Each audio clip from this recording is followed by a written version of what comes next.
Hello Steve, this is the testing of your harness. It's a 1UZ-FE LS400 96 and 97 using the automatic gearbox. So we'll go through and we'll start doing all the testing. Alright, so first thing we're going to do is we're going to power up the system. So you've got your two red with the blues, that's your permanent 12 volts, and your black with the red, that's your ignition. Alright, now that it's on, you'll see the check engine light we put in, a little LED. That's obviously lighting up to indicate that the ECU is on and everything is powered up. All right. Right, so just to start off with, we're going to explain how the fuel pump works. So on a Toyota and a Lexus, the fuel pump does not prime. So that's the first of all. When you put the ignition on, you're not going to have the fuel pump running. Basically, there's two conditions that the fuel pump runs on. One is it receives the starter signal or the STA signal that we give from our fuse box to the ECU. The second one is that it will keep running as long as it receives a crank RPM signal. All right. So as it's an automatic, you have your selector switch here. All right. Now in there, you've got these two big terminals. Now they are your neutral start switch. All right. So they provide the signal to the relay to actually activate.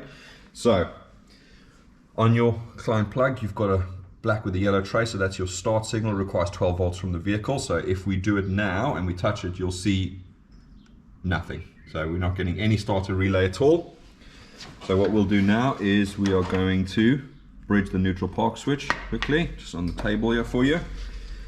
Now if we touch it, well, you'll hear the relay go. Now it's actually two relays that are going. It's both the fuel pump and the starter relay. And just to confirm that, your grey wire in your customer plug is your fuel pump, and what you'll see there is we now have 13.4 volts. All right, so if you let go of the starter wire and it switches off, so that indicates that the fuel pump relay is turning on, and it's doing so when you crank the vehicle or getting the starter signal.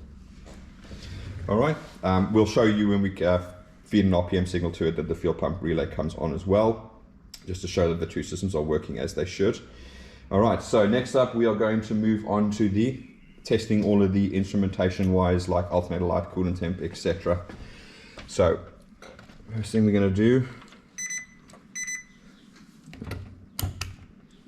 right, so I'm just going to check for continuity at the moment. So there is your alternator plug, hopefully that's coming up.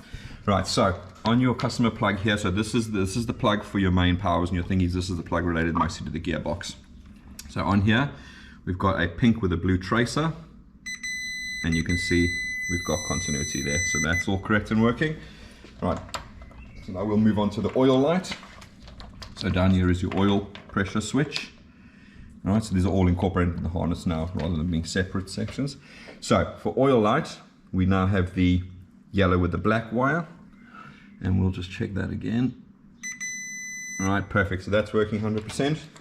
Now for the temperature gauge on your vehicle on the dash, so not for the ECU, you have a single wire temp sensor which comes in there, so we're just going to put that in there, and that equates to your, it's a yellow with a green, which is this one in the corner here, and there you go. All right. Regarding the temp sensor, obviously this is designed for the Toyota temp sensor. That may not work with your vehicle if you're doing a swap. So please feel free, you can change that connector and put in whatever temperature sensor works with your dash. So you can change that, you can just unscrew that if you need to rethread the hole, etc. Absolutely fine. Put that in and then put that wire to that, and it brings it inside the vehicle so you can take to your dash. So that is absolutely fine. All right. Okay, so now what we're going to do is we're going to move over to the Gearbox Selector. So what we do is all of these wires here equate to things like park, reverse, neutral, drive, 2, low, 3, kick down switch, etc., etc., which I'll go through now. So basically what happens is the selector gets a 12 volts from the actual fuse box, and as you go through the gears, obviously it changes over there. So what we'll do is we'll start on park. All right, so again, park is your black with your red. You'll see that I'm in the black with the red over there. So as he's bridged park over there, you'll see we get our 12 volts or 13.5 in this case. All right, so moving on, we are going to look at the reverse. So the reverse is going to be your red and blue. That's directly underneath that one. So again, we're bridging it over there, and you see 12 volts. All right. Next one is your drive, which is going to be your blue and your red. Okay, and when he connects it up, there's your 12 volts over there.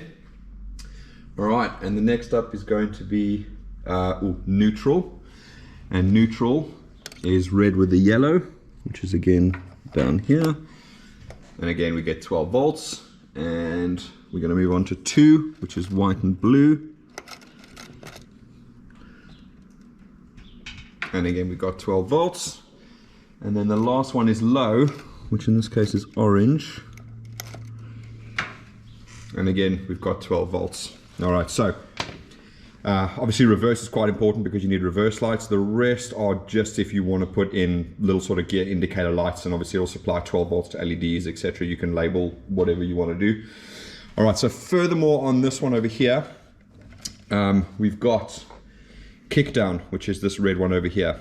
All right, so kickdown requires an earth via a kickdown switch, so you can either fit one from original vehicle, if it's a swap, obviously mounted with the pedal somehow, so when you are foot flat to the floor, it activates some sort of switch that provides an earth to the red one. That's your kickdown cable. The second one along, which is yellow, now that's PWR, so that's your PWR mode, your power mode. All right, so that's obviously going to keep the gears for longer, let it rev higher, etc. Now that requires a 12 volts via a switch, so you can just take that to a switch with an ignition 12 volts, or if you've got a standard LS400 shifter, obviously all of this is incorporated in the shifter itself. And the last one underneath is which is a black and a yellow one. Now that is 3. Okay, so on these later model ones, so 95 to 97, you had the ability to keep it in 3rd gear. What I mean by that is gearbox will go 1, 2, 3, and it won't go into 4th or overdrive, if you want to call it that. So basically how that works is on the shifter, you go park, reverse, neutral, drive, then you push it sideways to 3.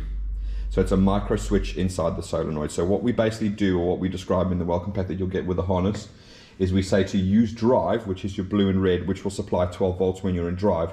You can take that to a switch and then take the other side to 3, the black and yellow. Now that's important because if you take it out of drive and you take it down to 2, it means the 12 volts will disappear. So the ECU won't be seeing, you know, 3 and 2 having 12 volts at the same time, which is not ideal. All right, because the ECU doesn't know what's going on then. Okay, so that's basically the important part about that particular wire over there. All right, so what we're going to do now is we are going to go and actually fire in an RPM signal, and therefore we'll test the fuel pump relay that it activates, and that'll show you that that's working on the system there. But more importantly, we're going to show all of the injectors and coils working. So what I'm going to do is I'm going to let Nicholas come to the side of me here. And so just unplug that one, just so we can get power again.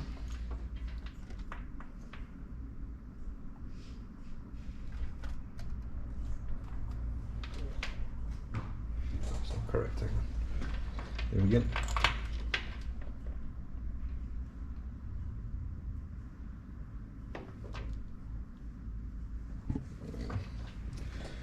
Take the camera quickly. Looking for a long pause.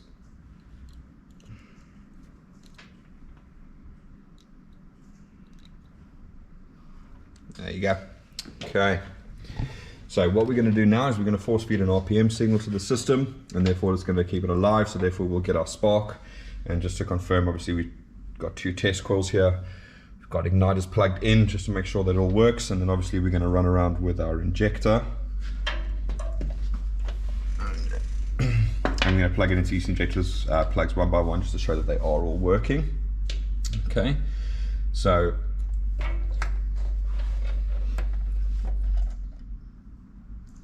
you just plug it in the crane, plug one in the crane, and then you just touch the cam on the other one. It needs the second signal. Go for it. Okay, right. So now you can see the fuel pump and the grey wire is giving 12 volts, so therefore that is now active with an RPM signal. Hopefully you can see the spark going there like crazy. Alright, so that's that. So now we're going to move over to testing all the injectors. So we're going to have injector 1. You can hear it click in. Yeah. Injector 3. Click in. Injector 5. click in, injector 7, click in, and move over to injector 2, click in, injector 4, click in, injector 6, click in, injector 8, or click in. Alright. Now what we're going to do quickly is we're going to remove the ignition supply, and you should see this is your idle control valve, or in our case an EGR valve we're testing with, and so basically that should then actually move in and out. Okay, so I don't know if you heard that, but you can actually hear, because the MRL system is connected properly, you'll actually see that the other relay that supplies power to all the sensors, etc. That was the fuel pump over there. So now if we disconnect ignition, all right, and reconnect it again. Okay, and let's feed the RPM signal again. I want to see if we can pick up the noise over the spark plugs.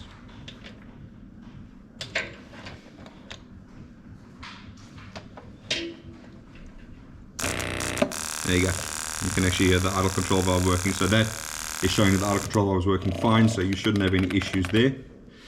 Alright, and there it goes again. Then you hear the fuel pump relay clicking off after a few seconds. So don't be concerned, that is completely normal. The fuel pump will keep running for a few seconds afterwards.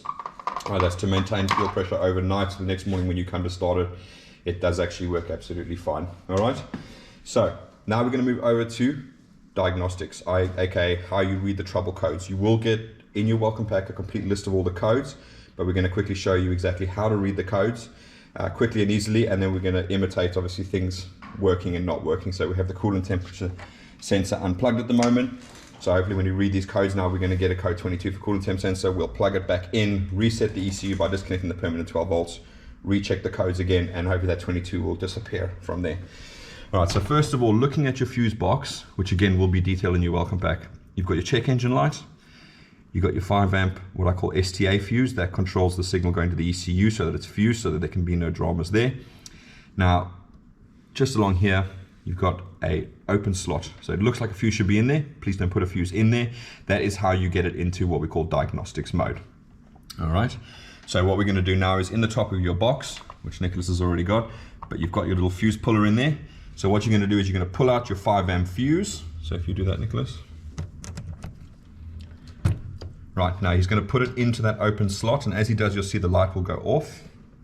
Right, and now it's going to do code. So you go. So it's 1, 1, 2, 3. So that's 13. 1, 2, 1, 21. That's 1, 2, 1, 2. That's 22 for coolant temp. And then we're going to have 1, 2, 1, 2, 3, 4. That's 24, which intake air temperature for the MAF. You got 1, 2, 1, 2, 3, 4, 5, 6, 7. That's 27. The lambda set's obviously not plugged in. All right, I'm not going to go through them all. All right, so basically that is how you read the diagnostic codes. There is one other important thing. When you are in this diagnostic mode, the ECU will actually lock the engine at 10 degrees. Now, this can be incredibly useful if you're trying to ascertain whether or not your timing is out or your cam belt is slipped, etc., etc. So the reason it locks it at 10 degrees is if you come take a look here on a UZ motor, you've got your timing marks. So you've got 15, 10, 5, and 0. So without having to go through a massive rigmarole of actually pulling off all the covers, obviously this is a 3UZ, let's move over to a 1UZ. Without having to pull all the covers and everything off, you can basically just take this top cover off, put a timing light on spark plug 1, start the engine up with the diagnostic, with that fuse in the place that we have at the moment, all right? And then you can check with the timing light if you're on 10 degrees. So that'll tell you straight away if there's a problem. So if you're 5 or 15, there's an issue. It could have slipped a tooth, etc., etc. All right. But as you can imagine, if you do leave it in, what's going to happen is you're going to be stuck at 10 degrees, so you're going to lose quite a lot of power. So again, just make sure that that is not left in there. And when you basically pull it out, so if Nicholas, if you just pull it out quickly.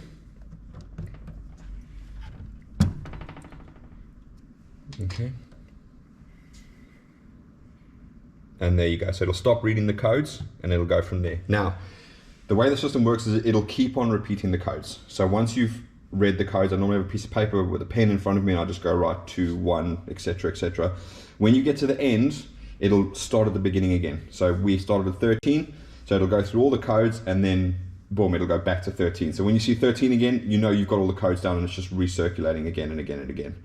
Now, basically to reset the codes is literally as simple as obviously turn the ignition off, and most importantly, you can literally just remove the permanent 12 volts. So you can either just disconnect that plug from the fuse box, turn off, disconnect your battery inside your car. You don't have to leave it for 5 minutes, 10 minutes, etc. Just as soon as you disconnect it, all the codes are cleared. So what we'll do now is we're gonna, before we put the power back on, what we're gonna do is we're gonna connect up the coolant temperature sensor. Not that one, other one there. Check more codes. In a minute, but just quickly put it up there. All right, so what we're gonna do now is we are going to connect the coolant temperature sensor for the ECU, and we're going to connect the MAF. So what we should see now is we will no longer get code 22 or 24 because the MAF is now actually connected. So here's your MAF plug over here. Okay. Right. So now we're going to reconnect the power up, the permanent 12 volts. We're going to reconnect the ignition up.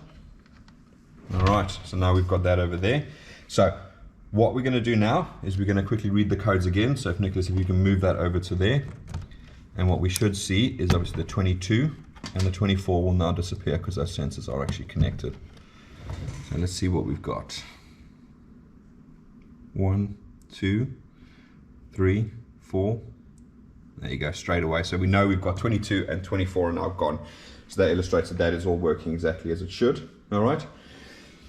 Now then, I'm going to give you a couple little diagnostic tips on things that you can easily check without getting, you know, spanners out, etc., etc. So, if you find on your vehicle that you get no spark and it doesn't want to start, okay, that could be a symptom of a bad crank sensor. Now, a quick, easy way to diagnose that on here is basically removing the 5 amp fuse from there so the ECU can no longer get the STA signal. All right, so the STA signal is what would activate the fuel pump, but also when you get an RPM signal. All right, so a nice, quick, easy way to test is you remove the starter relay, you remove the STA fuse, and you bridge the relay on the 2 big terminals. So you see you've got 2 big terminals and 3 small. The 2 big are the connecting ones. So when you bridge that, the motor will crank over. Now, if you crank it over and you get no fuel pump coming on, so you can either feel this relay if it clicks, or you can physically listen for the fuel pump, or you can check on the plug there. If you get no fuel pump coming on, and that indicates that the ECU itself is not getting a crank signal, and therefore it's not turning on the fuel pump. So straight away, nice, quick, easy test with just a paper clip or a small piece of wire. That'll tell you if your crank sensor is faulty. We do recommend, as they sit, if you can see over here, they sit right next to the timing belt, obviously, because that's where the timing gear is over here. And obviously, as the timing belt ages, they do pick up all the metal filings from the timing belt. So it can pay to have a look through here if you're changing your timing belt, especially on a later engine. It is an interference engine, so you should be doing that anyway. And when you're in there, have a look on there. Just make sure it's not completely covered in sort of black and metal filings, which are all the sort of timing belt disintegrating over time, etc. So that's always one thing to check as well from there. So that'll give you that. We obviously will include all the diagnostic codes in there, but I have seen in the past where it just won't give you a particular code for the crank sensor when you do it. And the other thing to take into consideration is when you're doing diagnostics, the system will obviously put things into pending first and then do a full code. So what we advise is if you are having a problem and you are checking codes, don't disconnect the permanent 12 volt supply because the ECU will store all the codes. First, check all the codes, write them all down, then disconnect the power and the permanent 12 volts to reset the ECU, then plug it back in again, start the vehicle, let it run for a minute or so, switch it off, start it again, let it run for a minute or so, switch it off, and then check codes again. Let that 2 procedure go through and you should hopefully have all the codes back. But it's useful to have the old codes, even if they were, you know, historical codes. It's useful to have that because it may indicate what your problem is as well. So don't be in a rush to disconnect the battery and reset all the codes. Check them first. All right, so hopefully that will give you some helpful hints and tips and sort of diagnostic procedures if you get to the vehicle and obviously you're having issues with starting, etc., etc. Obviously with the mass airflow sensors are quite sensitive. Don't put a 90-degree bend either directly before or directly after.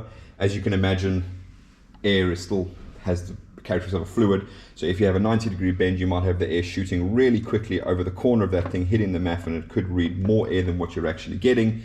And obviously that can cause issues with fueling. So just make sure you've got enough space either side of it and you don't have a 90-degree bend directly on or after the MAF that could cause that sort of turbulent air. Worst case scenario, you can get little honeycomb things that will actually smoothen the air out before it hits the MAF, but that's kind of a worst case scenario, and if you definitely cannot get that. Regarding the igniters, you'll see we've got a little earth wire on here. These need to be earthed. It is a short lead that comes out your grommet over here to your igniters. You can plug either one in either one, doesn't really matter which one you do, but just make sure that they are earthed nicely to the body. And in terms of earthing on the engine itself, you just need to earth on the actual block itself. So I think a standard, they're pretty much earthed somewhere under here with that.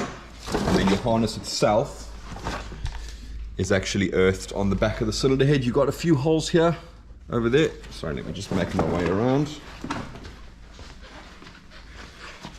So you've got literally 1, 2, 3 holes there. That one is usually the most useful over there, okay, for us earthing your harness. So you're going to put that over there. Sometimes what I like to do, and what Toyota did on some of their vehicles, is to actually put another earth strap from here to the firewall. So you got here to the firewall, you got one to the block, and obviously to make the shortest flow, you just put it on whatever side is your battery. If your battery's on the right, or sort of driver's side, if you're right-hand driver, it's on that side, put the earth on that side of the block. If it's on the passenger side, put the earth on here, whichever is the shortest path for the electricity to flow. And so again, just those 2 earths there, one for the harness which you get on your harness, and one going to the firewall from there. All right, so hopefully that is helpful. Like I said, anything else that you need, you can just give us a shout, and we'll try and talk you through whatever you need to, but you will get a welcome pack with a lot of all the codes and everything ready for you. All right, thank you very much. Bye-bye.